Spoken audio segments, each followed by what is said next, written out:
Okay પલાશ, તું શું પૂછતો હતો મને? What is the meaning of period? What is the meaning of periods? Okay, જો સમજાવો. આપણા બોડીમાં કિડનીઝ હોય જે બ્લડને ફિલ્ટર કરવાનું કામ કરે. એવી રીતે સ્ટમક છે. સ્ટમક શું કામ કરે? સ્ટમક ખાયું હોય અને આપણે ડાયજેસ્ટ કરીએ. ડાયજેસ્ટ કરવાનું કામ કરે. ઓકે, તો કિડની છે, સ્ટમક છે, ઇન્ટેસ્ટાઇન છે, આ બધાના પોતપોતાના કામ છે. તેવી જ રીતે વુમનને, ગર્લને શું હોય? એક ઇમ્પોર્ટન્ટ બોડી પાર્ટ હોય છે, એને કહેવાય યુટ્રેસ. શું કહેવાય? યુટ્રેસ. યુટ્રેસ. એ યુટ્રેસમાં એક પાતળી લાઈન હોય. ઓકે. એ લાઈન એટલા માટે હોય કે તેમાં બેબી બની શકે.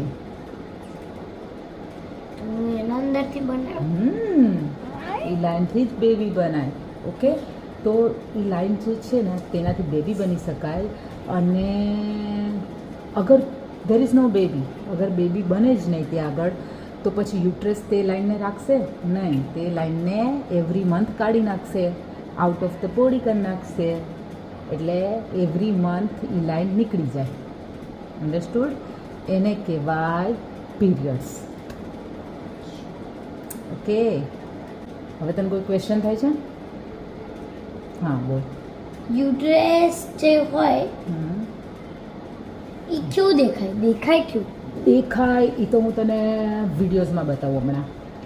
પણ તને એમ થતું હશે ને કે એમાં ગર્લ્સને હર્ટ થાય? હા. હર્ટ તો ના થાય, પણ જ્યારે પીરિયડ્સ ચાલુ હોય ને તો સ્ટમક એક થાય, બેક પેઇન થાય, અને ઇટ્સ નોર્મલ. એટલું બધું મતલબ બહુ નોર્મલ સ્ટમક એક હોઈ શકે, બેક પેઇન હોઈ શકે, એ નોર્મલ છે. બરાબર?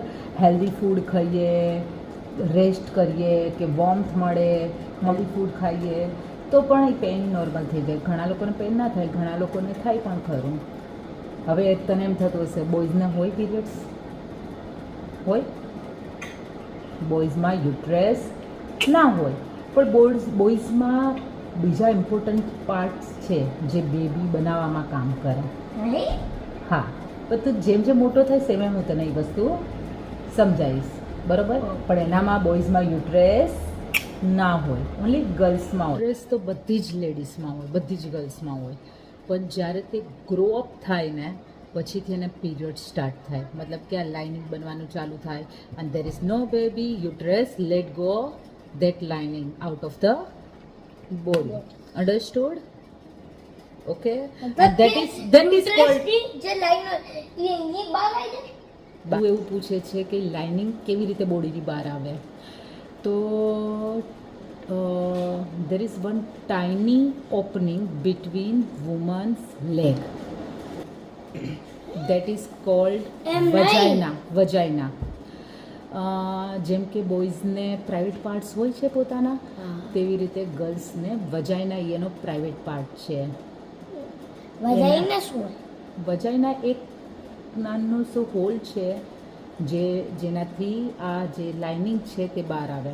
જ્યારે યુટ્રેસને તે લાઇનિંગ નથી જોતી ત્યારે પુશઅપ કરશે, અને પુશઅપ શું કરશે? તે લાઇનિંગ, અને lining come out. Lining come out it means કે blood come out from that tiny opening. Tiny ઓપનિંગને આપણે કહીએ છીએ વજાઇના. વજાઇનાથી ક્યાંથી બ્લડ નીકળે? મતલબ કે જે આપણું હાર્ટ છે નો એમ નહીં, જે આપણું હાર્ટ છે ત્યાંથી એ ડાયરેક્ટ એક પાઇપ હોય અને એ ડાયરેક્ટ વજાઇનામાં જતી હોય ને? ના બેટા, આ જે લાઇનિંગ છે ને તે બ્લડની જ હોય, એમાં બ્લડ હોય જ. એટલે એ જે બહાર નીકળે ને, યુટ્રેસ એને પુશ કરે અને તે લાઇનિંગ નીકળે. ઇટ મીન્સ કે બ્લડ નીકળે. ઓકે, પણ એકદમ સડન ના નીકળે, સ્લોલી નીકળે. There is periods 3 to 5 days હોય. ઓકે, 3 to 5 daysમાં આખી લાઇનિંગ પૂરી થાય. મતલબ કે બ્લડ જેટલું જે, અને આ ધીસ ઇઝ, એક minute Palash, this is natural process. જેવી રીતે વુમન્સમાં એક રીતે કહે કે યુટ્રેસ ક્લીન કરવાનું કામ કરે છે. આ લોહી બહાર નીકળે કે અંદર જ રહે? બહાર નીકળે. એ ટાઈની વજાઇના જે હોય ને એ વજાઇનાથી બહાર નીકળે. વજાઇના ક્યાં હોય? બે પગની વચ્ચે, જ્યાં તમે પીપી. હા, પીપીના નીચે થોડું હોય. એ ગર્લ્સનો પ્રાઇવેટ પાર્ટ છે. ટાઈની હોલ હોય ત્યાંથી બ્લડ નીકળે સ્ટોર્ડ અને બ્લડ નીકળે એના માટે મમ્મા પેડ્સ પહેરે યા તો પછી એવા કપ્સ મૂકવાના આવે જે પહેરવામાં આવે કે જેના કારણે ક્લોથ્સ ના બગડે અને તે ટાઈમે મમ્માને રેસ્ટ જોઈએ, મમ્માને હેલ્ધી ફૂડ જોઈએ. અને હવે there is one question, okay? હવે મને આનો આન્સર આપ. મેં તને આટલું બધું સમજાયું. અગર એવરી મંથ્સ પીરિયડ્સ આવે, ઓકે, અગર પીરિયડ સ્ટોપ થઈ જાય, પીરિયડ્સ આવે જ નહીં, દેન વોટ ડઝ ઇટ મીન્સ? કે જે આપણા અંદરનો કચરો છે ને એ સાફ ના, એ લાઇનિંગ શેના માટે હોય યુટ્રસમાં? લોહી બહાર ત્યાં શું ગ્રો થાય? બેબી બેબી ગ્રો થાય.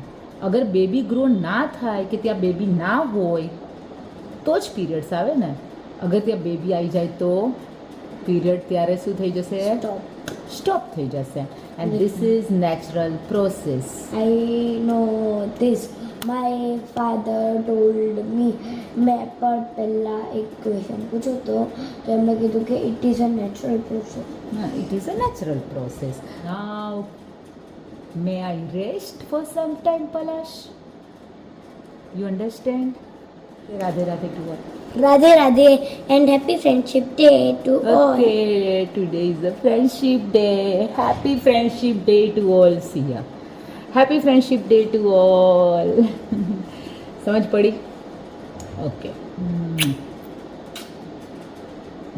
Go and watch TV. Hello everyone. તમને એવું થશે કે આટલી નાની એજમાં આ વસ્તુ કેવી, પણ મને એવું લાગે છે કે સાયન્ટિફિક રીઝન આપીને એને બહુ જ સારા સિમ્પલ વેમાં પોતાના બેબીને બધી જ વસ્તુ કેવી તે એક સારી પેરેન્ટિંગ છે. આજે નહીં સમજાય તો થોડા ટાઈમ પછી સમજાશે, પણ ધીસ ઇઝ ગુડ પેરેન્ટિંગ. ધીમે કેમ કે હું હવે રેસ્ટ કરવા જાઉં છું. સે Radhe Radhe. Radhe Radhe and happy friendship day. Happy friendship day to all. Bye.